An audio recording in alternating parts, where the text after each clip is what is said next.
Have you ever wondered how a single peninsula could be home to two vastly different nations? What events led to the division of Korea, and what does the future hold for these neighboring countries? Join us as we explore the epic tale of North and South Korea, from their ancient kingdoms to the present day. The Korean peninsula has a really long and interesting history. People have lived here for thousands of years. A long time ago, Korea wasn't one country, it was lots of little kingdoms, spread all over. These kingdoms often fought with each other, but they also shared similar cultures. They spoke similar languages, and had similar traditions. One of the most important kingdoms was called Gojoseon.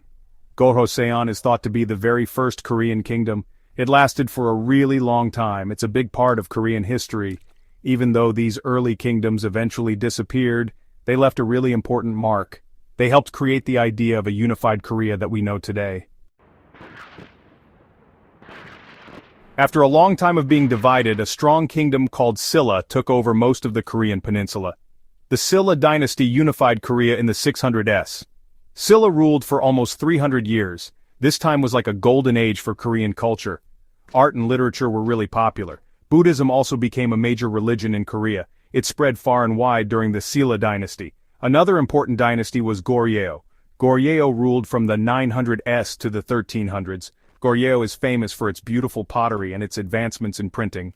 After Goryeo came the Joseon dynasty. It was the longest ruling dynasty in Korea.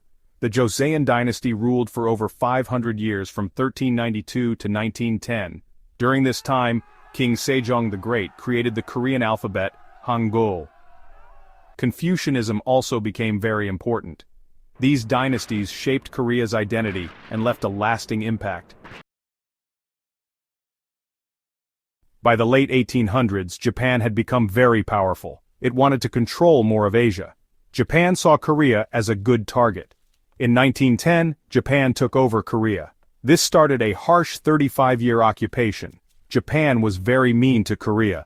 They tried to get rid of Korean culture and language. Koreans had to use Japanese names and follow Japanese customs. Japan used Korea's resources for itself. Even though it was hard, Koreans never gave up hope of being free. Resistance movements started all over the country and even overseas. Some Koreans fought back with weapons. Others protested peacefully and worked to keep Korean culture alive.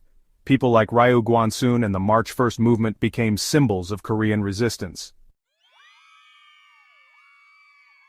After World War II, Korea's freedom was short-lived. Korea became stuck in the middle of a fight between the United States and the Soviet Union. The Soviet Union controlled North Korea, the United States controlled South Korea. In 1950, things got out of control. North Korea, helped by the Soviet Union and China, invaded South Korea. This started the Korean War, a terrible war that lasted 3 years. The United States and its allies joined the war to help South Korea. Millions of people died, and lots of places were destroyed. The war made the division between North and South Korea even worse. The war ended in 1953, but there was no real peace treaty. North and South Korea were still technically at war. The DMZ, a heavily guarded border, was created to separate the two countries. After the Korean War, North Korea, officially called the Democratic People's Republic of Korea, became very isolated. Under Kim Il-sung, everyone had to worship the Kim family. Kim Il-sung created a government that controlled everything. The government pushed the idea of yush, meaning self-reliance. North Korea spent most of its money on the military. It wanted nuclear weapons. The government didn't allow anyone to disagree with them, and they treated people very badly. North Korea had a lot of problems with its economy and not enough food. It depended on help from other countries, especially China. South Korea, officially the Republic of Korea, started to grow its economy and become a democracy after the Korean War.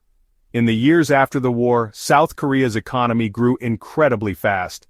This time, known as the Miracle on the Han River, happened because the government helped businesses, focused on selling things to other countries, and because people worked very hard. South Korea went from being poor to being a very rich country. South Korea also became a democracy. After years of strict rule, people protested in the 1980s. These protests led to a government where many political parties could participate. Today, South Korea is a strong democracy with a good economy and a belief in human rights.